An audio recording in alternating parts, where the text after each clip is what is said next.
सबसे पहले chapter number 13 support and movement. सबसे पहले इसमें डेफिनेशन दी गई है मूवमेंट की। मूवमेंट एक जनरल टर्म है जो बॉडी या पूरी बॉडी या उसके पार्ट्स के ज़रिए से होती है। और लोकोमोशन है, इसके बाद नीचे दिया गया लोकोमोशन जो बॉडी का एक जगह से दूसरी जगह जाना होता है, इसको हम बोलते हैं लोकोमोशन। इसके नीचे है स्केलेटन की डेफिनेशन। स्केलेटन बेसिकली है क्या है, ये एक हार्ड आर्टिकुलेटेड स्ट्रक्चर है जो हमारी बॉडी को फिजिकली सपोर्ट भी देता है और हमारे मसल्स के साथ अटैच होता है, जो हमें मूवमेंट में मदद करता है। इसकी दो टाइप्स हैं, एंडोस्केलेटन और एक्सोस्केलेटन। एंडोस्केलेटन वो है जो ह्यूमंस में पाया जाता है, जो कि बॉडी ह्यूमंस और अदर एनिमल्स में पाया जाता है, जो कि बॉडी के अंदर होता है। और एक्सोस्केलेटन जो होता है वो बॉडी के आउटसाइड पे होता है। इसकी एक एग्जांपल है इंसेक्ट्स की। इसके नीचे हमें टॉपिक दिया गया है role of skeletal system. Skeletal system का जो रोल है वो है हमें प्रोटेक्शन प्रोवाइड करता है, सपोर्ट और हमें मूवमेंट में भी मदद करता है। ये जो है इसके साथ मसल्स कनेक्ट होते हैं, अटैच होते हैं। स्केलेटन के साथ मसल्स कनेक्ट होते हैं जो हमें मूवमेंट में मदद करते हैं। इसके अलावा जो स्केलेटन है वो हमारे इंटरनल ऑर्गन को प्रोटेक्शन भी देता है, जैसा कि स्कल जो है वो हमारे ब्रेन को प्रोटेक्शन देता है। और हमारे जो वर्टिब्रल कॉलम हैं वो हमारे स्पाइनल कॉर्ड, और जो हमारे रिब्स हैं वो हमारे लंग्स को प्रोटेक्ट करते हैं। इसके नीचे आ जाता है बोन एंड कार्टिलेज। हमारे जिस्म में हमारे जिस्म जो है ये वो हड्डियों से मिला हुआ है, लेकिन कुछ जगह पर इसके साथ कार्टिलेज भी जुड़े हैं। आगे कार्टिलेज की डेफिनेशन है, ये लॉन्ग भी और शॉर्ट भी है, इसमें पूछा जा सकता है। सबसे पहले इसमें कार्टिलेज के बारे में बताया गया है कि कार्टिलेज एक dense blue white film connective tissue है जो कि बोन से थोड़ा सा कम स्ट्रॉन्ग है। और इसके जो जिन सेल्स से मिलकर बना होता है उन सेल्स को हम कहते हैं कॉन्ड्रोसाइट्स। कॉन्ड्रोसाइट्स एक फ्लूइड स्पेस के अंदर होते हैं जिसे हम लेक्यूना कहते हैं, और लेक्यूना जो है वो कार्टिलेज के मैट्रिक्स के अंदर होता है।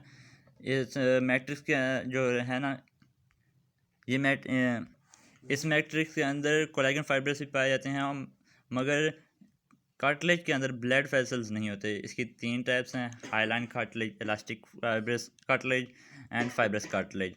हाईलाइन कार्टिलेज जो है वो स्ट्रॉन्ग है और फ्लेक्सिबल भी है थोड़ी सी। ये जो है ये लंबी हड्डियों के एंड पे इसकी कवरिंग के लिए पाया जाता है, इसके जैसे कि नोज, लेरिंग्स, ट्रैकिया और ब्रोंकियल ट्यूब्स। दूसरा है elastic fibrous. Elastic fibrous similar structure होता है हाईलाइन कार्टिलेज की तरह, ये भी काफ़ी स्ट्रॉन्ग होता है, बट इसमें इलास्टिसिटी भी होती है इसके अंदर पाए जाने वाले इलास्टिक फाइबर्स के वजह से। और ये पाया जाता है एपिग्लोटिस और पीना में। अगला थर्ड टाइप है फाइब्रस कार्टिलेज, जो कि काफ़ी ज़्यादा स्ट्रॉन्ग होता है और लेस फ्लेक्सिबल होता है, क्योंकि इसके अंदर जो कोलेजन फाइब्रस की अमाउंट है वो बहुत ज़्यादा होती है और ये थिक भी होता है। ये पाया जाता है इन्वर्टिब्रल डिस्क में। इसके आगे आता है बोन का। बोन एक हार्डेस्ट कनेक्टिव टिश्यू है बॉडी का, जो कि बॉडी को सपोर्ट भी देता है और मूवमेंट में भी मदद करता है। इसके अंदर ब्लड वेसल्स पाए जाते हैं और रेड और वाइट ब्लड वेसल्स पाए जाते हैं, और ये मिनरल्स को भी स्टोर करता है। इसकी दो टाइप्स हैं, एक है कॉम्पैक्ट बोन और दूसरा है स्पॉन्गी बोन्स। जो कि जो फर्स्ट जो पैर की तरफ से जो बोन होती है उसको हम बोलते हैं कॉम्पैक्ट बोन। ये काफ़ी ज़्यादा हार्ड होती है, और जो इसके अंदर वाला हिस्सा है स्पॉन्गी बोन वो सॉफ्ट होता है, और इसके अंदर ब्लड वेसल्स भी होते हैं और बोन मेरो भी होता है। कार्टिलेज की तरह बोन्स में भी कोलेजन होते हैं, मगर कोलेजन के साथ साथ इसके अंदर मिनरल्स भी होते हैं, जैसा कि कैल्शियम है और फॉस्फेट्स हैं। और जैसा कि हम जानते हैं कि कार्टिलेज के अंदर सिंगल टाइप ऑफ सेल्स होते हैं, मगर बोन्स में ऐसा नहीं है। बोन्स में काफ़ी तरह के सेल्स पाए जाते हैं, और इसके मेच्योर सेल्स को बोलते हैं ऑस्टियोसाइट्स। आगे आ जाता है कंपोनेंट्स ऑफ स्केलेटन।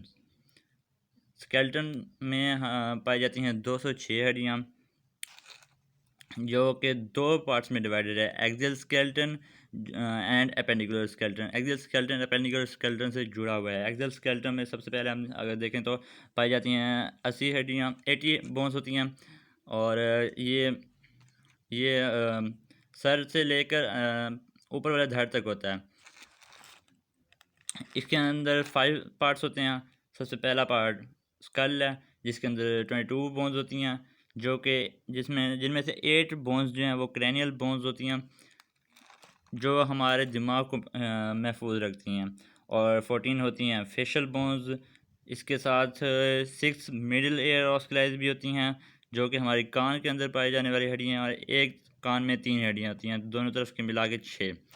और इसके अंदर इसके साथ साथ हायोइड बॉइंट भी पाई जाती है, जो हो गया हमारी गर्दन में होती है। इसके बाद आता है वर्टिब्रल कॉलम, जिसके अंदर 26 हड्डियाँ होती हैं। और इसके आगे आता है चेस्ट जो कि स्टेरनम बोन से मिलकर बना है, जिसके अंदर होती हैं 12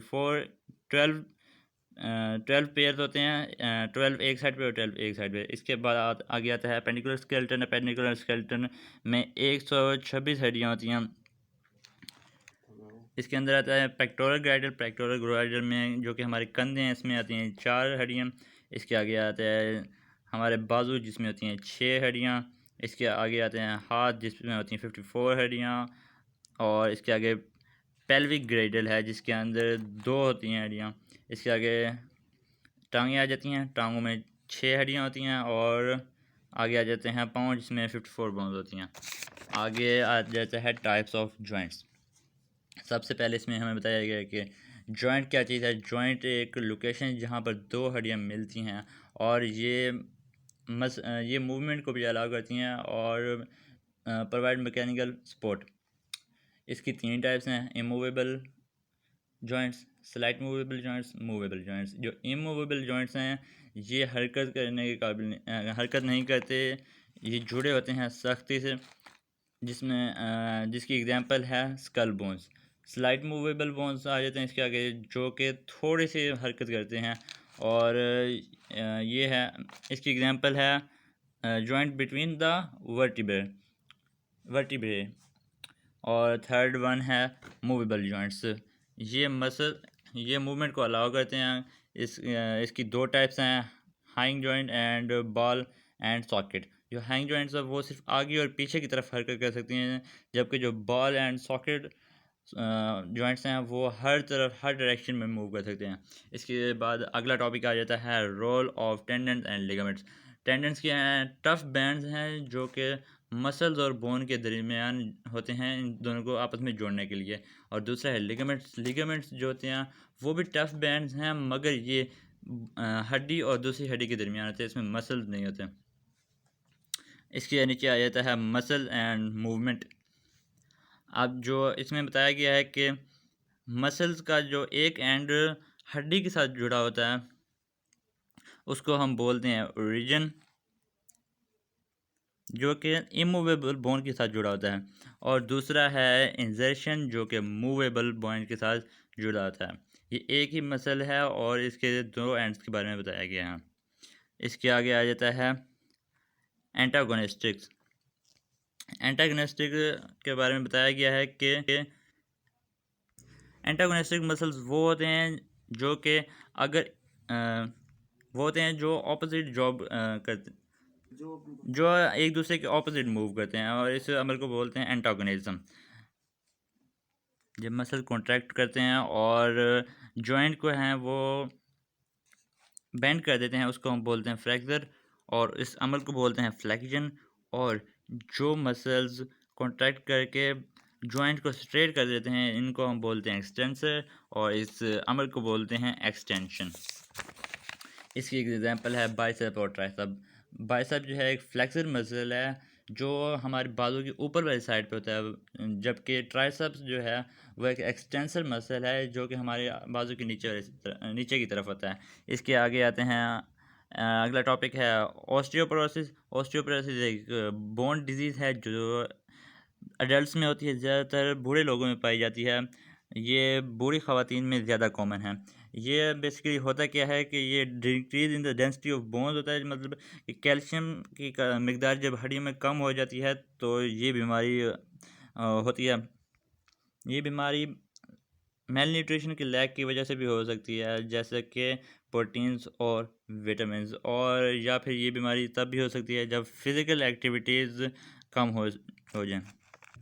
इसके आगे अगला टॉपिक है आर्थराइटिस। आर्थराइटिस बेसिकली है क्या कि ये इन्फ्लेमेशन इन जॉइंट्स है, यानी कि जो हमारे जोड़ होते हैं उनमें सूजन हो जाती है।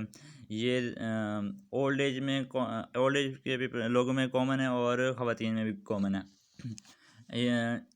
इसको करेक्टराइज किया गया है पेन और स्टिफनेस इन जॉइंट्स से। ज़्यादातर ये उन जोड़ों में होती हैं जो ज़्यादा वज़न झेलते हैं, जैसा कि hip joint, ankle joint etcetera.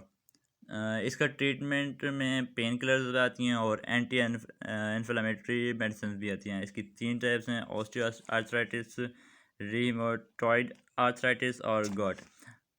Osteo arthritis में डिजनरेशन ऑफ कार्टिलेज होती है जो कि जॉइंट्स में होते हैं। उन कार्टिलेज में डिजनरेशन होती है और लुब्रिकेंट फ्लूइड की कमी की वजह से भी ये डिजीज़ होती है। रीमेटॉइड आर्थराइटिस में इन्फ्लेमेशन हो जाती है जॉइंट्स के अंदर पाए जाने वाले मेम्ब्रेन्स में। इसके सिम्टम्स हैं लो ग्रेड फीवर और pain and stiffness in joint. Next है gout. It is characterized by accumulation of uric acid and crystals in movable joints. ये जनरली टॉय जॉइंट्स पे अटैक करती है।